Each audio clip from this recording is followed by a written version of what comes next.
Chapter 9. As he went along, he saw a man blind from birth. His disciples asked him, "Rabbi, who sinned, this man or his parents, that he was born blind?"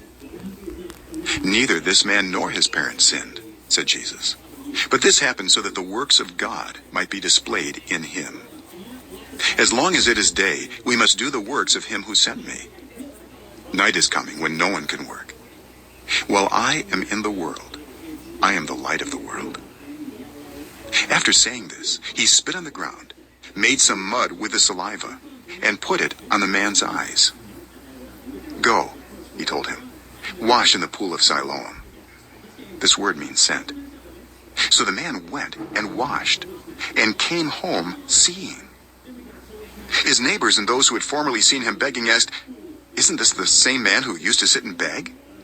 Some claimed that he was. Others said, "No, he only looks like him." But he himself insisted, "I am the man." "How then were your eyes opened?" they asked. He replied, "The man they called Jesus made some mud and put it on my eyes. He told me to go to Siloam and wash. So I went and washed, and then I could see." "Where is this man?" they asked him. "I don't know," he said. They brought to the Pharisees the man who had been blind. Now the day on which Jesus had made the mud and opened the man's eyes was a Sabbath. Therefore the Pharisees also asked him how he had received his sight. "He put mud on my eyes," the man replied, "and I washed, and now I see." Some of the Pharisees said, "This man is not from God, for he does not keep the Sabbath." But others asked, "How can a sinner perform such signs?" So they were divided. Then they turned again to the blind man. "What have you to say about him? It was your eyes he opened." The man replied, "He is a prophet." They still did not believe that he had been blind and had received his sight until they sent for the man's parents.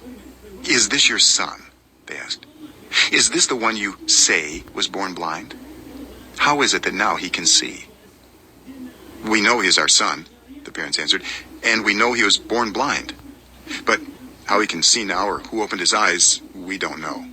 Ask him, he is of age, he will speak for himself."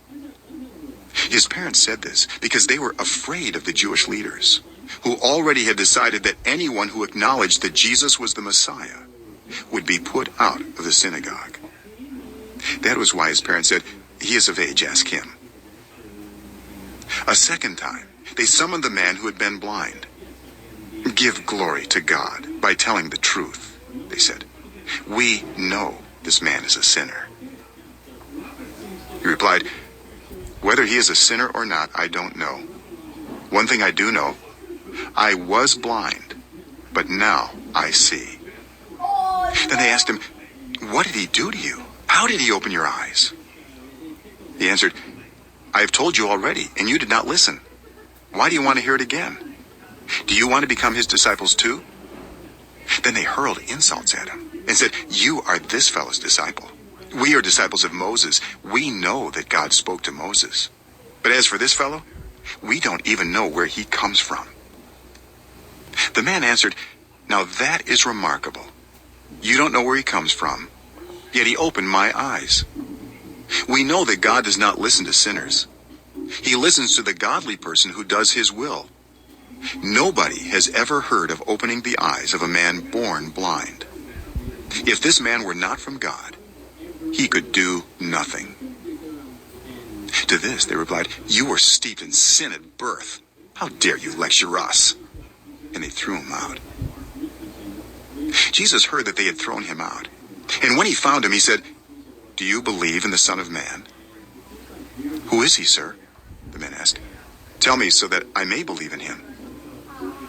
Jesus said, "You have now seen him. In fact, he is the one speaking with you."